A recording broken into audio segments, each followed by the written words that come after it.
Sa distrito ng Molo, Iloilo City, matagal nang umiikot ang kwento ng isang multong kilala bilang ang White Lady ng Molo. Ang lugar na ito ay tanyag hindi lamang dahil sa makasaysayang simbahan ng Molo, kundi pati na rin sa mga misteryosong pangyayaring bumabalot dito, lalo na tuwing gabi.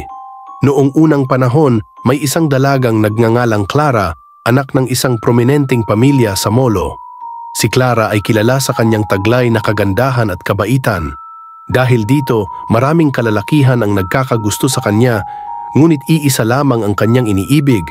Si Antonio, isang mahirap na binata, ngunit may mabuting puso.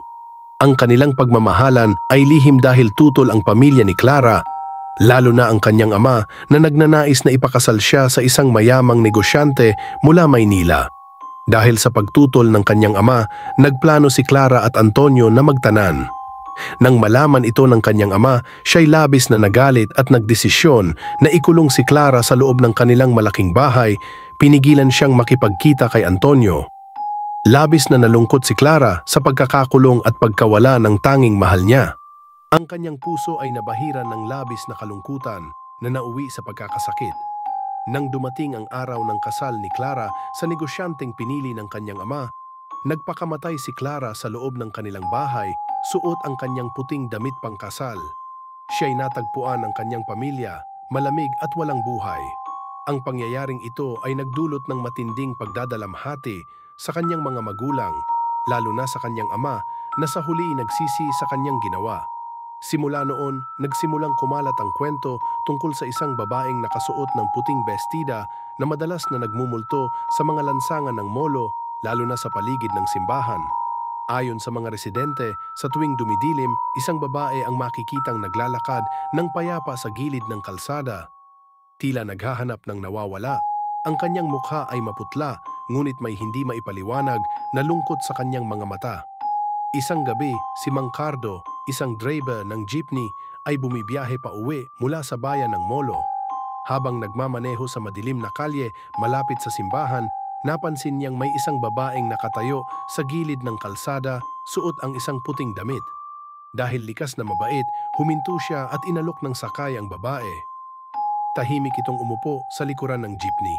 Habang binabagtas nila ang kalsada, napansin ni Mang Cardo na tila hindi kumikibo ang babaeng pasahero. Nang silipin niya ito sa salamin, laking gulat niya nang mapansin na wala itong refleksyon. Nataranta si Mang Cardo, ngunit nagpanggap na hindi niya napansin ang kakaibang pangyayari.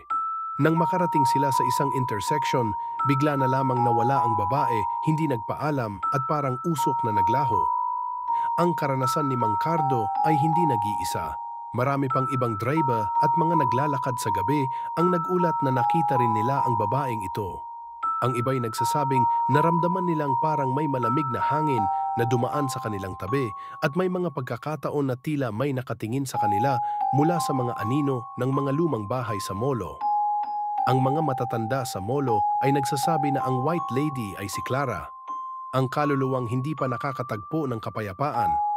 Ayon sa alamat, siya ay naglalakbay tuwing gabi, naghahanap ng kanyang minamahal na si Antonio o kaya'y naghihintay sa araw na makamit niya ang kapayapaan mula sa kanyang trahedyang sinapit.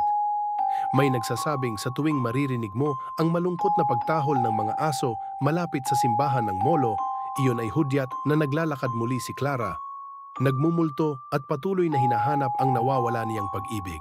Hanggang ngayon, ang kwento ng White Lady ng Molo ay nananatiling buhay sa puso ng mga tao ng Iloilo, isang paalala ng trahedyang dulot ng pagkabigo sa pag-ibig at mga desisyong hindi mababawi.